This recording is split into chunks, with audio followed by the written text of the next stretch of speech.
Bismillahirrahmanirrahim. Oke teman-teman, berbicara tentang hadis itu ada ilmu yang mempelajari seputar hadis, dinamakan ulumul hadis. Kalau Al-Quran nanti ada namanya ulumul Quran yang kita bahas kemarin ya. Sekarang berbicara tentang hadis ada namanya ulumul hadis. Oke, saya mulai dari menguji keautentikan teks-teks keagamaan, termasuk ya hadis. Kitab hadis secara umum mengujinya dengan historical autentifikasi atau sudut pandang sejarah. Keautentikannya itu dilihat dari sudut pandang sejarah. Terus editorial interpretasi dilihat dari masa lampaunya, interpretasi terhadap teks itu sendiri. Terus praktikal aksi ya. Ini setidaknya ada 3. Nah, ketika kita berbicara teks hadis itu secara ilmiah sangat bisa dipertanggungjawabkan ya, karena semuanya rinci. Tidak hanya teks hadisnya, tapi tadi oleh pemakalah disebutkan sanadnya, para perawinya, orang-orang yang menyampaikan hadis itu dirinci secara secara tuntas, bahkan profilnya itu dikupas tuntas. Ada kitab khusus yang membahas tentang para perawi, para orang-orang yang meriwayatkan hadis. Jadi jalur sanadnya itu otentik. Maka klasifikasi hadis itu ya nanti klasifikasinya tidak hanya yang sahih dan hasan, misalkan ada yang doifnya khafif itu masih bisa dijadikan landasan untuk fadhailul amal ataupun akhlak ya. Oke. Nah, khusus teks hadis, cara kita menguji autentifikasi hadis itu ya dengan metode ilmu hadis. Metode tersebut yang biasa digunakan oleh para muhaddisun. Muhaddis itu ulama-ulama ilmu hadis ya, orang-orang yang meriwayatkan hadis. Lalu teman-teman mungkin sering mendengar hadis, sering mendengar juga sunnah ya. Apa bedanya hadis dan sunnah? Nah, hadis sebenarnya secara etimologi bisa berarti baru. Misalkan dalam kalimat Allahu qadim mustahil hadisuh. Artinya bahwa Allah itu sudah ada sejak dulu tanpa permulaan ya, qadim. Allah mustahil apabila dikatakan bahwa Allah itu adalah baru. Jadi hadis bisa berarti baru. Hadis juga bisa berarti dekat, qarib. Sebagaimana dalam kata hadisul ahdi bil Islam. Masa masuk Islamnya dekat atau baru masuk agama Islam. Hadis juga bisa bermakna khobar. Sebagai contoh kalimat, man asdaku minallahi haditha, dan siapakah yang lebih benar-benar perkataannya, yang lebih benar kabar perkataannya daripada Allah SWT. Itu secara etimologi, tapi secara istilah ulama merumuskan bahwa hadis itu adalah kullu masur anin Nabi SAW min qaulin au fi'lin au taqririn lima yuslihu ayyakuna dalilan li hukmi syar'i. Artinya segala sesuatu yang berasal dari Rasul yang berupa perkataan, perbuatan, dan juga ketetapan yang bisa dijadikan dalil bagi hukum syara, itu hadis ya teman-teman. Lalu kalau sunnah apa? Nah, sunnah secara lugha atau secara bahasa artinya adalah jalan hidup yang ditempuh seseorang, baik yang terpuji ataupun yang tercela. Ini secara lugha ya. Dimana pula suatu tradisi yang biasa dilakukan walaupun tradisi tersebut tidak baik. Bentuk jamak dari kata sunnah, adalah sunan. Jamaknya banyak. Sunnah juga didefinisikan menurut istilah syara adalah nanti teman-teman jangan terjebak pada pemahaman bahwa kok sunnah bisa terpuji atau jelek. Ini secara bahasa, arti secara bahasanya, lugotnya. Tapi nanti ketika spesifik untuk menyebut sunnah Nabi, maka ulama merumuskan makna dari sunnah itu adalah segala sesuatu yang diperintahkan oleh Nabi SAW, yang dilarangnya dan yang dianjurkannya, baik berupa perkataan ataupun perbuatan. Lalu definisi yang lain secara istilah oleh ulama disebutkan segala sesuatu yang berasal dari baginda Nabi Muhammad SAW, baik berupa perkataan, perbuatan, ketetapan, sifat yang bersifat bawaan, ataupun sifat yang berupa akhlak atau perjalanan hidupnya, yaitu hidup baginda Nabi, baik sebelum beliau diutus menjadi Rasul ataupun setelah beliau diutus menjadi Rasul. Ini lebih kompleks ya, jadi beliau sebelum usia 40, apa-apa yang dilakukan oleh beliau itulah sunnah Nabi. Dan sunnah itu berarti lebih komprehensif daripada hadis ya. Hadis lebih identik kepada teks, sedangkan sunnah meliputi ya tidak hanya perkataan, perbuatan, ketetapan, tapi juga ada sifat bawaan. Sifat bawaan Nabi itu, Nabi secara postur ganteng teman-teman, ganteng, gagah. Maka menjadi ganteng, gagah, sehat, kuat itu juga sunnah Nabi, karena Nabi kita itu yang orangnya menjaga kesehatan juga ya. Luar biasa, beliau tidak pernah sakit ketika hendak wafat aja. Lalu beliau juga senantiasa wangi. Jadi wangi itu termasuk sunnah Nabi dan sebagainya lah. Tapi kaitan bawaan yang memang itu takdir Allah ya, kita nggak bisa mengubah, nggak boleh diubah ya. Kalau Nabi misalkan hidungnya mansung, kita pesek nih, wah kita biar ikut sunnah Nabi dioperasi jadi mansung, nggak boleh, haram. Itu sifatnya sudah bawaan. Tapi hal-hal yang bisa kita usahakan di luar yang bawaan ya bisa. Memakai wangi-wangian itu kan bisa diusahakan. Nabi diriwayatkan di bawah matanya itu menggunakan hitam-hitam, namanya celak kalau nggak salah di sini. Itu kan bisa kita usahakan. Ya, Nabi kalau dipanggil itu nengoknya seluruh badan. Itu kan bisa kita usahakan. Tapi kalau postur tubuh ya, misalkan hidungnya mancung, kulitnya putih, bersih, ya kita susah. Yang kulitnya agak-agak coklat nggak usah usaha suntik vitamin biar putih, nggak usah ya. Cukup menjaga kesehatan aja. Oke, selanjutnya teman-teman, dalam sebuah hadis ada komponen hadis tidaknya ada sanad dan juga matan ya. Apa itu sanad? Sanad adalah jalan yang berupa kumpulan pembawa berita. Nah, kumpulan pembawa beritanya itu disebut sebagai rawi atau perawi. Orang-orang yang membawakan hadis itu disebutnya sebagai perawi yang menyampaikan kepada matan hadis. Nah, dalam sanad terdapat pula kata penghubung antara para perawi yang menunjukkan proses penerimaan dan penyampaian hadis. Nah, nanti di dalam sanad tersebut, jika perawi tersebut bertemu langsung dengan gurunya, maka redaksi penghubung tersebut biasanya menggunakan kata haddatsana, sami'tu, ra'aitu, haddatsani, dan juga akhbarona, dan sebagainya. Tapi jika ada kemungkinan tidak bertemu secara langsung dengan gurunya, maka redaksinya biasanya menggunakan kata anna, an, haddatsa, hakka, qala, dan sebagainya. Sekarang matan itu adalah perkataan yang disebut pada akhir sanad ya. Jadi teks hadisnya itulah matan. Sedangkan sanad tadi para perawi yang menyampaikan hadis tersebut. Oke, kita lihat contoh. Ini saya beri warna hijau teman-teman, yang termasuk ke dalam sanad. Sanad hadis ini yang berwarna hijau. Misalkan dalam perkataan ini, haddatsana Amr bin Khalid qala haddatsana Laits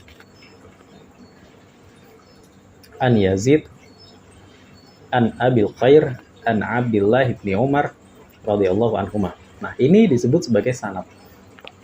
Orang-orang yang meriwayatkan hadis, misalkan dikabarkan kepada kami, yaitu kepada Imam Bukhari ya, karena ini rawahul Bukhari, bahwasanya Amr bin Khalid, Ammar bin Khalid berkata, disampaikan kepada kami dari Al-Laits, dari Yazid, dari Abil Khair, dari Abdullah bin Amr radhiyallahu anhuma. Nah, baru nanti bawahnya teks hadisnya itu adalah matan isi hadis.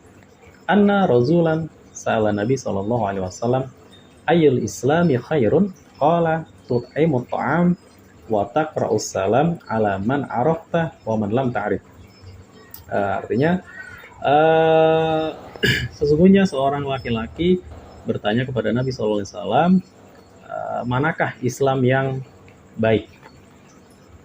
Bagaimanakah Islam yang baik itu? Maka baginda Nabi menjawab, tut'imut ta'am, memberi makan ya, sedekah makanan, wa taqra'us salam, mengucapkan salam kepada alaman arafta, siapapun yang dikenalnya, dan siapapun lam ta'rif, yang tidak dikenalnya. Jadi ngasih sedekah makanan terus mengucap salam orang-orang nggak dikenal, itu itu utama ya di dalam Islam. Walaupun nggak kenal ya kan, kalau nggak kenal pun kita mendoakan. Salam itu kan berdoa ya, mendoakan keselamatan, kesejahteraan bagi mereka. Ntar mereka menjawab juga, mereka berdoa kepada kita, mendoakan keselamatan dan kesejahteraan bagi kita. Jadi artinya yang tadi. Teman-teman, lalu kedudukan hadis di dalam agama Islam tadi oleh pemakalah disebut sebagai sumber hukum kedua ya setelah Al-Quran. Nah, kedudukannya itu sebagai apa? Itu sebagai konsep akidah, sumber konsep akidah, hukum, norma, ilmu pengetahuan, dan sebagainya. Lalu hadis itu berfungsi sebagai penafsir, pensyarah, dan penjelas ayat-ayat tertentu di dalam Al-Quran. Al-Quran itu teman-teman kan dia bisa ditafsirkan dengan ayat Al-Quran sendiri. Ayat dengan ayat, misalkan penjelasan ayat A, nanti penjelasannya ada di surat lain, ayat sekian. Hadis itu juga menjelaskan ayat-ayat Al-Quran ya. Sebagai contoh misalkan hadis tentang berbakti kepada kedua orang tua misalkan, yaitu silaturahim, memuliakan tetangga dan sebagainya ya. Oke, lalu hadis berfungsi sebagai muakkidah, menegaskan, juga sebagai penjelas atau mubayyin dari isi kandungan Al-Quran. Misalkan di dalam Al-Quran Allah memerintahkan tentang sholat, tapi di Quran tidak dijelaskan tata cara sholat secara rinci. Nanti baru Nabi ya yang menjelaskan itu secara rinci. Dalam hadisnya misalkan shollu kama ra'aitumuni sholli. Nanti sholatlah sebagaimana kalian melihatku sholat. Nanti para sahabat, Imam Mazhab nanti yang lebih merinci lagi teknis sholat Nabi, sifat sholat Nabi seperti apa. Tidak hanya sholat ya, zakat, teknisnya juga Nabi yang menjelaskan, puasa, haji, dan sebagainya. Lalu juga sebagai pembuat hukum yang tidak disinggung oleh Al-Quran. Contohnya mana? Contoh misalkan kewajiban mengqadha puasa bagi wanita haid. Itu di Quran tidak disebutkan secara jelas, tapi nanti oleh hadis, oleh Nabi dijelaskan. Lalu tentang hak waris, larangan perhiasan emas dan sutra bagi laki-laki itu di Quran tidak secara jelas, tapi nanti diatur oleh hadis Nabi. Selanjutnya tentang kitab-kitab hadis teman-teman. Karena pada dasarnya tidak semua catatan-catatan hadis yang ditulis oleh para sahabat itu dan juga mungkin para generasi setelahnya tidak bisa tidak semuanya bisa kita akses ya. Jadi sebagian besarnya nanti terangkum ada di dalam kitab yang 6 atau sering disebut sebagai kutubus sittah. Kitab yang 6 itu apa saja? Yaitu Sahih Bukhari, Sahih Muslim, Sunan Abu Dawud, Sunan Tirmidzi, Sunan Nasai, dan Sunan Ibnu Majah. Ya. Sahih Bukhari itu dihimpun oleh Imam Bukhari. Beliau masa hidupnya lahir 194 Hijriah, wafatnya 256 Hijriah.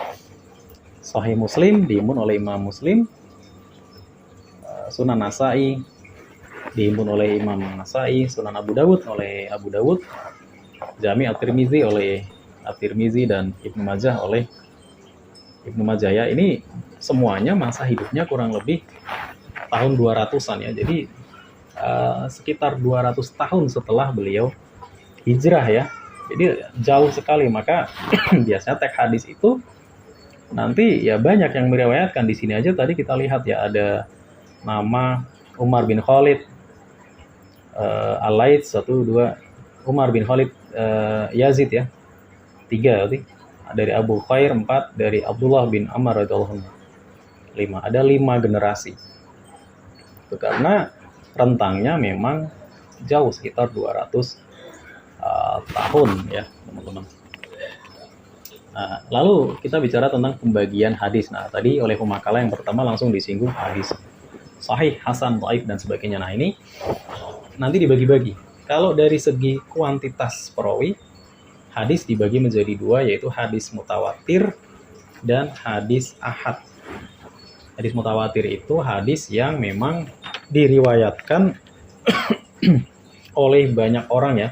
Jadi banyak orang itu mustahil untuk berkata bohong. Artinya tiap tobaqoh, tiap-tiap ini tadi teman-teman, tiap-tiap nama ini, misalkan Umar bin Khalid, nah, ini tidak hanya Umar sendirian, tapi bisa 10, 20 atau puluhan orang lah, puluhan orang yang mendengarkan hadis itu. Nanti misalkan alais di sini juga tidak cuma alais, tapi puluhan orang. Nanti di sini juga puluhan orang ini disebut tiap-tiap pos sanad ini disebutnya adalah tobakoh ya. Ini di sini ada banyak sekali dan semuanya itu orang yang terpuji, yang sikoh, yang adil, yang moralnya bagus, profesionalitasnya juga bagus, karakter personalnya bagus, nggak pernah bohong, nggak pernah dusta ya. Kalau kita melihat orang zaman sekarang mungkin nggak ada yang berhak, nggak ada yang kompeten atau qualify untuk menjadi perawi ya, karena orang sekarang banyak bercandanya kan. Kita aja sering ngomong kalau sesuatu terus bilang nggak bercanda, itu kan bercanda berdusta tapi tipis-tipis lah, niatnya bercanda. Orang zaman dulu nggak ada begitu. Maka ketika hadis sudah dikategorikan sebagai mutawatir, itu dilihat dari sudut pandang manapun itu udah pasti benar ya. Lalu derajat di bawahnya yaitu adalah hadis ahad ya. Jika jumlah perawi atau pembawa beritanya itu tidak mencapai jumlah hadis mutawatir, dan ya secara pengertian tidak masuk ke dalam kategori hadis mutawatir ya. Jadi nanti dikategorikan sebagai hadis ahad secara jumlah perawinya. Lalu ketika kita tinjau dari segi kualitas sanad dan matan hadisnya, nah baru nanti diklasifikasikan sebagai hadis sahih, hasan, dan dhaif. Sahih sendiri nanti ada pembagiannya lagi teman-teman, ada sahih li dzatih dan sahih li ghairi. Hasan juga sama, dhaif juga nanti dibagi, ada dhaif khafif ya, yang ringan, juga ada yang dhaif syadid yang berat ya atau besar lah. Nah, ini macam-macam hadis dhaif. Dhaif itu bisa disebut dhaif ya karena ada keterputusan sanad. Misalkan ada satu tobakoh yang memang kelewat karena mungkin perawi sebelumnya itu lupa saya dengar dari siapa ya, dia langsung ingatnya yang sanad sebelumnya, maka terputus, langsung dikategorikan sebagai hadis dhaif. Lalu rendahnya kualitas perawi. Kalau perawi itu misalkan ditengarai pernah sekali saja tidak adil, atau ya bobit ya lemah ingatannya dan sebagainya, atau teksnya dan sebagainya lah, maka kategorinya langsung turun kepada hadis dhaif. Atau di dalam hadis tersebut sendiri adanya ilat atau kecacatan dalam teks itu sendiri ya, maka langsung turun dalam hadis dhaif. Oke, lalu hadis sebagai sumber ilmu dan amal ya. Oke, ini hadis-hadis yang tadi. Oke. Hadis yang dipertimbangkan dalam penerimaan atau penolakan hadis adalah sanad dari hadis tersebut. Hadis ahad atau mutawatir jika memenuhi kriteria sahih, hasan, dan berbagai jenisnya masih dapat bisa dijadikan dasar hujah dalam berbagai bidang keagamaan, teman-teman, seperti akidah, hukum, akhlak, fadhailul a'mal, dan juga sejarah. Jadi hampir semua ya, semua bidang, akidah, hukum, akhlak, fadhailul a'mal, sejarah, dan sebagainya. Tapi jika hadis tersebut dhaif, maka dibagi menjadi dua. Kalau dhaifnya adalah ringan atau khafif dhaif, maka dia masih bisa dijadikan dasar atau hujah dalam masalah akhlak, fadhailul a'mal, dan sejarah. Jadi masih bisa. Makanya banyak ulama-ulama aswaja Ahlussunnah wal Jamaah nanti ketika hadis-hadis yang untuk kaitannya akhlak, fadhailul a'mal ya, untuk memotivasi orang rajin ibadah dan sebagainya, itu boleh-boleh saja hadis yang dhaif ringan ya. Tapi ada sebagian yang lain yang tidak membolehkan.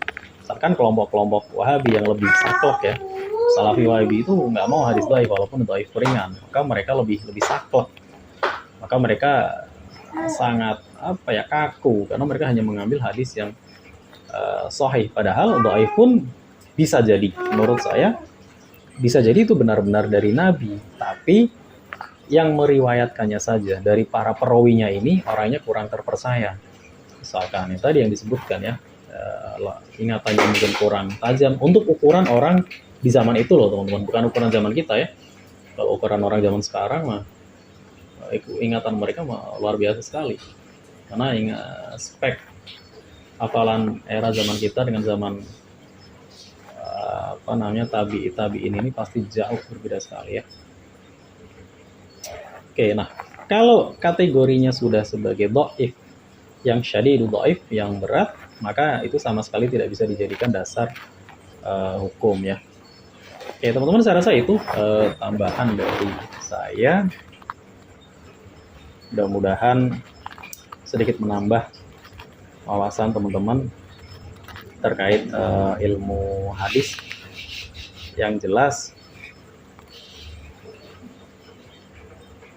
kita dianugerahi akal oleh Allah ya, kita ketika mendengar teksnya bagus, bisa sebagai untuk motivasi ya, kita nggak usah terlalu meributkan ini sahih apa enggak, sanadnya siapa ya, kita juga nggak kenal semua ya. Kalau mau kalian teliti, tapi baca kitab. Tapi kan kita sekarang cari gampangnya, misalkan hadis tentang kebersihan itu kan diragukan juga sanadnya. Misalkan ada kata-kata yang populer, kebersihan sebagian dari iman, an-nadhafatu syatrul iman atau an-nadhafatu minal iman. Kan secara teks benar ya, kita suka kebersihan itu ya sebagian dari orang yang beriman. Karena iman kita kan kita gunakan untuk sholat. Sholat kan harus bersih dan suci ya. Ada lagi tentang ilmu, misalkan carilah ilmu walaupun ke negeri Cina. Utlubul ilma walau bisin. Itu dikategorikan sebagai qaul ulama ya, karena tingkatnya ternyata ketika diteliti tidak sampai ke Nabi, ada kecacatan di dalam qaulnya. Tapi secara teks itu kan memotivasi kita, carilah ilmu walaupun ke negeri Cina ya, kemanapun ya, nggak cuma Cina ya. Istilahnya mungkin Cina waktu itu kan disebut negeri timur jauh dari Jazirah Arab. Artinya cari ilmu itu ya kemanapun, walaupun harus menuju tempat yang jauh ya teman-teman. Cari ilmu misalkan ya nggak cuma ke UI, yang dari luar daerah ke UI kan jauh, yang dari Indonesia misalkan ke luar negeri kemanapun jauh, asal niatnya baik mencari ilmu itu baik ya. Gitu. Jadi kita jangan terjebak kepada orang-orang yang ketika mau mengambil hadis repot-repot dulu, hadisnya sahih enggak, ketika udah sahih pun ini disahihkannya oleh siapa ya, repot lagi. Yang jelas kita ketika hadis itu bisa kita jadikan motivasi, walaupun misalkan tidak sampai derajat hadis, tapi ini qaul para ulama atau kata-kata bijak seorang bijak bestari misalkan lah ya, ketika isinya baik bisa kita jadikan motivasi untuk diri kita untuk menjadi lebih baik lagi. Saya rasa itu teman-teman cukup ya. Kalau aksa ya sudah cukup teman-teman, kita tutup bersama-sama dengan membaca hamdalah. Alhamdulillahirabbil alamin. Doa penutup majelis. Bismillahirrahmanirrahim. Subhanakallahumma wa bihamdika asyhadu an la ilaha illa anta astaghfiruka wa atubu ilaik.